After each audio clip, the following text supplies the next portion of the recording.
Buenos días, mi nombre es Miguel Ángel Llanos Amado, estudiante de Derecho de la Universidad Nacional Abierta a Distancia. Hago el presente video con el fin de realizar la presentación del trabajo de la materia de Hacienda Pública. Vamos a empezar por los antecedentes. El panorama que se desarrolla en la Hacienda Pública de los entes territoriales en Colombia empieza a partir de lo establecido en la Constitución del 91. Pues se establecieron unos parámetros para el sector de la economía pública en el país relacionados sobre todo con los procesos de descentralización y un bloque normativo de regulaciones para su forma operativa y de igual modo para las acciones de la administración pública.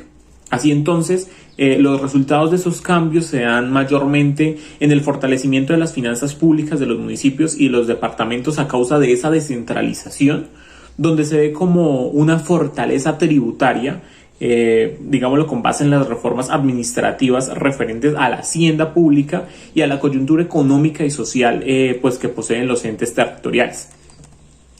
Sin embargo, existen unos factores de dependencia de los recursos transferidos por el gobierno central que entorpecen, digámoslo así, la dinámica de la hacienda pública, debido a que esto conduce a que un municipio, al no tener un sistema sólido que incentive y fortalezca la consecución de los recursos propios para atender pues, las necesidades tanto al nivel de funcionamiento como al nivel de inversión social. Pero hablemos de cuál sería la hipótesis. La hipótesis sería que, de acuerdo al panorama que ya describí, se debe realizar un examen exhaustivo de la hacienda pública para obtener información crucial sobre el estado presupuestal, el manejo integral y el control de la hacienda pública de las entidades territoriales como una forma de impulso para el desarrollo socioeconómico de la población. Existen varios factores de dependencia de los recursos transferidos por el gobierno nacional que pueden entorpecer un poquito las dinámicas de la hacienda pública. ¿Cuáles serían, digamos, estas razones?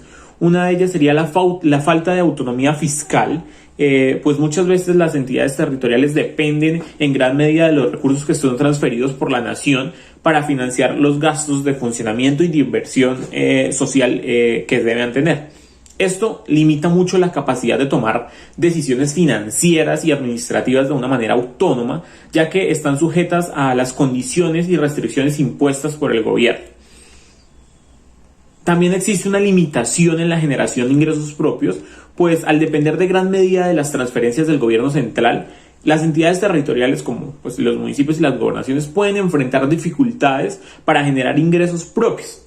Esto puede deberse, digamos, a la falta de desarrollo económico, la dependencia de actividades económicas específicas o la falta de capacidades fiscales de pues, las entidades. Asimismo está el condicionamiento de los recursos. Pues en algunos casos los recursos transferidos por el gobierno central pueden estar condicionados a ciertos fines específicos o programas establecidos directamente desde el gobierno central. Y esto limita un poco la flexibilidad de las entidades territoriales para la asignación de estos recursos, pues de acuerdo a las necesidades y prioridades que hay a nivel local y que tienen conocimiento los administradores de esa entidad territorial. Hay además una variabilidad en las transferencias, pues las transferencias del nivel central a las entidades territoriales están sujetas a cambios, a reducciones en función de las políticas fiscales o las condiciones económicas nacionales. Esta variabilidad pues genera una incertidumbre para las entidades territoriales y unas dificultades en la planificación financiera de estas entidades. Por eso es que muchas veces hay que hacer las reducciones de presupuesto porque hay un déficit o las partes del superávit también. Hay una dependencia de los recursos no renovables, que pues en algunos casos las entidades territoriales pueden depender de recursos naturales no renovables, como la explotación de minerales, de hidrocarburos, para financiar la hacienda pública. Esta dependencia puede ser una problemática a largo plazo, ya que pues estos recursos son limitados y su agotamiento puede dejar a las entidades territoriales sin fuentes sostenibles de ingresos. Estos factores de dependencia de los recursos transferidos por el gobierno central pueden entorpecer las dinámicas de la hacienda pública, ya que limitan la autonomía fiscal, la capacidad de generación de ingresos propios y la flexibilidad en la asignación de los recursos. Para abordar esta problemática es necesario promover políticas y mecanismos que fortalezcan la capacidad de las entidades territoriales para generar mayores ingresos, para diversificar su base económica, para mejorar la eficiencia fiscal y promover la descentralización fiscal responsable. De esta manera se pueden generar se pueden superar, las limitaciones asociadas a la dependencia de recursos transferidos y promover una hacienda pública más sólida y más sostenible. Hay unos elementos que considero importante poner de precedente, y es que el presupuesto público es un instrumento financiero y de planificación que permite al gobierno estimar, autorizar y asignar los recursos necesarios para el funcionamiento del Estado y la ejecución de políticas y programas y proyectos. Consiste en un plan detallado de ingresos y gastos que refleja las prioridades del gobierno en términos de asignación de recursos. El presupuesto público desempeña un papel fundamental en la gestión de las finanzas públicas y en la toma de decisiones del gobierno. Algunas de sus características principales incluyen la estimación de ingresos, que se da cuando se prevé y se estiman los ingresos que el gobierno va a recibir durante un periodo determinado, que es generalmente la vigencia fiscal del 1 de enero al 31 de diciembre. Y pues estos ingresos pueden provenir de impuestos, de tasas, de contribuciones, de estampillas, de préstamos, entre otros. La asignación de gastos. Entonces, la asignación de gastos se da como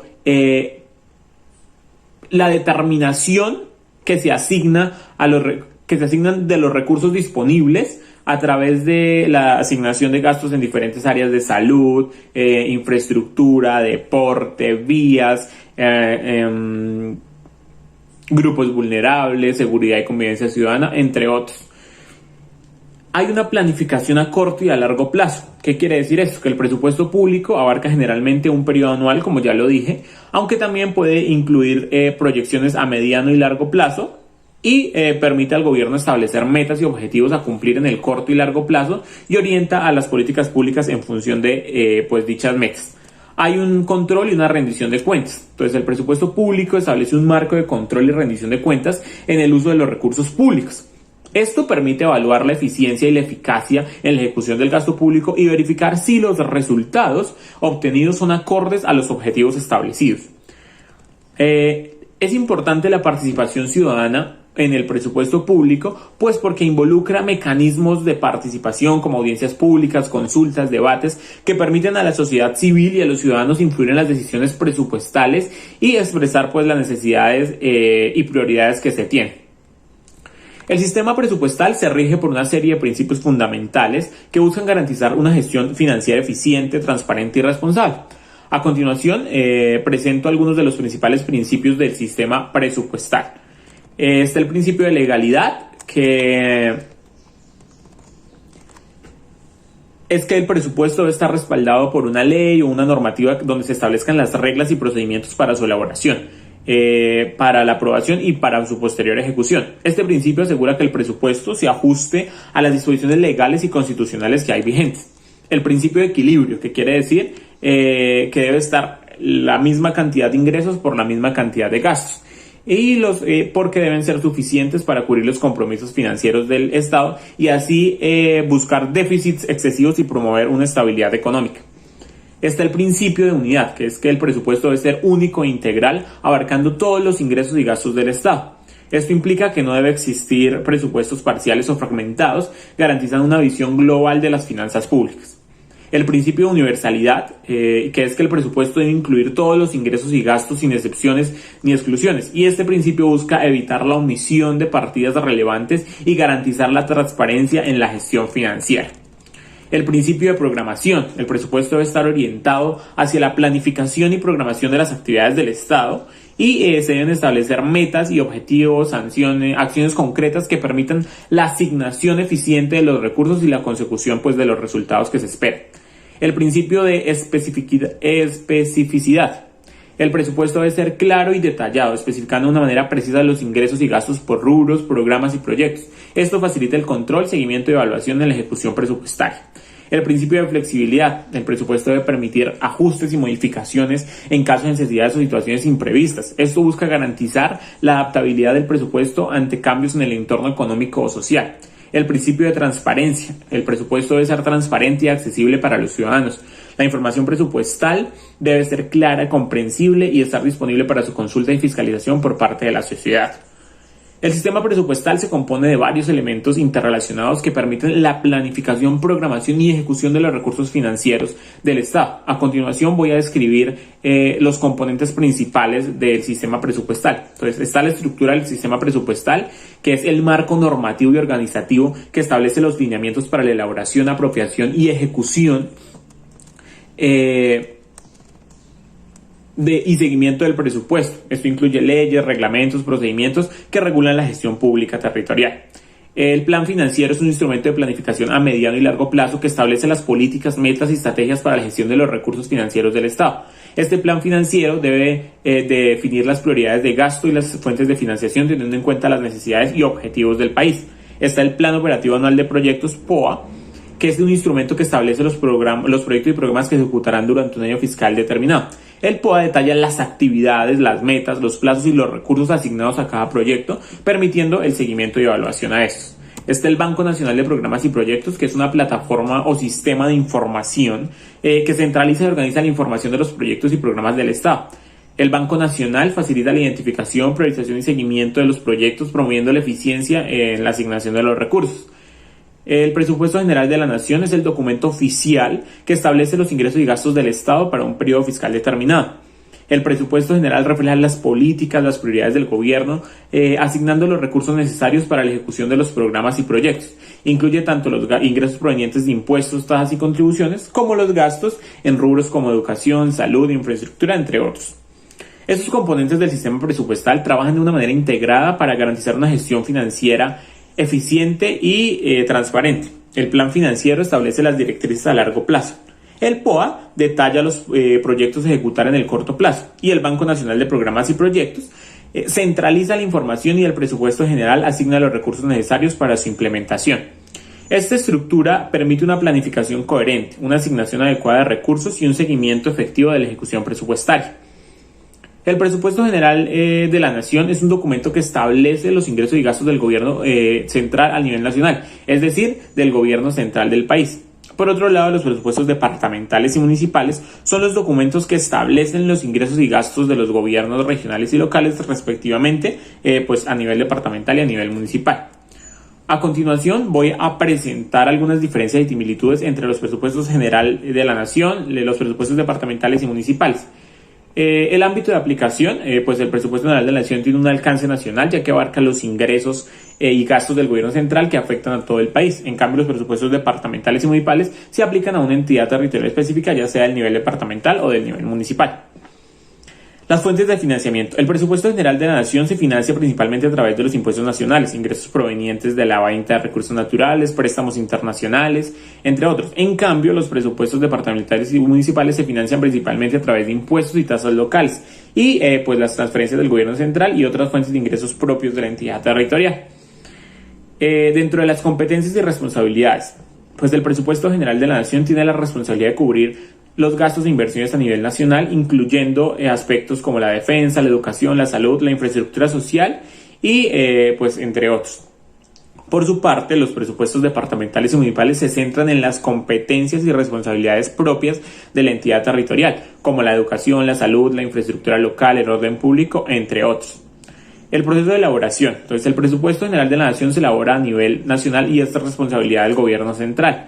Suele seguir un proceso riguroso de elaboración, revisión y aprobación por parte del Congreso de la República. En cambio, los presupuestos departamentales y municipales se elaboran a nivel regional o local y su proceso de elaboración y aprobación puede variar según las normativas y estructuras administrativas de cada entidad territorial. Generalmente en los departamentos los aprueba la Asamblea y en los municipios los consejos municipales. A pesar de estas diferencias, tanto el presupuesto general de la Nación como los presupuestos departamentales y municipales comparten el objetivo de asignar y administrar los recursos financieros de manera eficiente, transparente y acorde a las necesidades y prioridades de cada nivel de gobierno. Ambos contribuyen al desarrollo y bienestar de la población, aunque a diferentes escalas y ámbitos de aplicación. El proceso de planeación presupuestaria involucra varias etapas y la participación de diferentes instancias y autoridades de planeación. A continuación, describo el proceso general y el rol que asumen en estas instancias. La identificación de necesidades. En esta etapa se identifican las necesidades y prioridades de cada entidad territorial, departamento o municipio, y las autoridades de planeación tienen, como los departamentos administrativos o secretarías de planeación, tienen la responsabilidad de recopilar la información necesaria y realizar un diagnóstico de la situación actual. Después va la formulación del plan de desarrollo, pues que el plan de desarrollo es un documento estratégico que establece los objetivos, metas y políticas de desarrollo a mediano y largo plazo, y pues las instancias de planeación en conjunto con las autoridades gubernamentales elaboran y formulan este plan teniendo en cuenta las necesidades identificadas y las políticas nacionales o regionales. La elaboración del presupuesto. Una vez formulado el plan de desarrollo, se procede a la elaboración del presupuesto. Las instancias y autoridades de planeación juegan un papel fundamental en esta etapa, ya que son responsables de definir las prioridades del gasto, asignar los recursos disponibles y asegurar la coherencia entre el plan de desarrollo y el presupuesto. Viene amarrado a una participación ciudadana durante todo el proceso presupuestal que busca pues fomentar la participación y pues esas instancias de planeación facilitan espacios de consulta y diálogo con la comunidad, permitiendo que los ciudadanos puedan expresar sus necesidades y opiniones. Va la aprobación y el seguimiento, pues una vez elaborado el presupuesto debe ser presentado y aprobado por la autoridad competente, ya sea el Consejo Municipal o la Asamblea Departamental o el Congreso de la República, dependiendo del nivel territorial. El desarrollo del proceso de programación, elaboración, presentación, aprobación y modificación y ejecución del presupuesto de un ente territorial sigue generalmente pues los siguientes pasos. La programación, que es donde se establecen las prioridades y objetivos estratégicos de la entidad territorial, se identifican las necesidades de inversión y gasto público a base de las políticas y metas establecidas en el plan de desarrollo. La elaboración, que pues en esta etapa se elabora el proyecto de presupuesto del ente territorial, se asignan los recursos a cada programa, proyecto o actividad, teniendo en cuenta las prioridades establecidas. La presentación, pues que una vez elaborado el presupuesto se debe presentar ante el órgano que sea competente. La aprobación, que pues es... seguimos con la aprobación. La aprobación del presupuesto se lleva a cargo en el órgano de gobierno correspondiente. Los concejales municipales o los diputados departamentales evalúan y discuten el proyecto de presupuesto y pueden proponer modificaciones o ajustes antes de la votación final. Está la modificación, que si es que durante la ejecución del presupuesto pueden surgir situaciones que requieran modificaciones en los montos asignados o en los programas o proyectos establecidos, y estas modificaciones se realizan a través de actos administrativos o acuerdos dependiendo de la normatividad local. La ejecución del presupuesto implica la asignación y uso de los recursos de acuerdo al establecido en el presupuesto aprobado, y los responsables de cada programa o proyecto son responsables de la implementación, digámoslo así, y se debe realizar un seguimiento de los avances y gastos realizados. Es importante destacar que el proceso puede variar integralmente según las regulaciones y estructuras administrativas de cada entidad territorial. Además, la participación ciudadana y la transparencia son aspectos claves en todas las etapas del proceso, fomentando la rendición de cuentas y el control social sobre la gestión financiera pública del ente territorial. Esta fue mi exposición.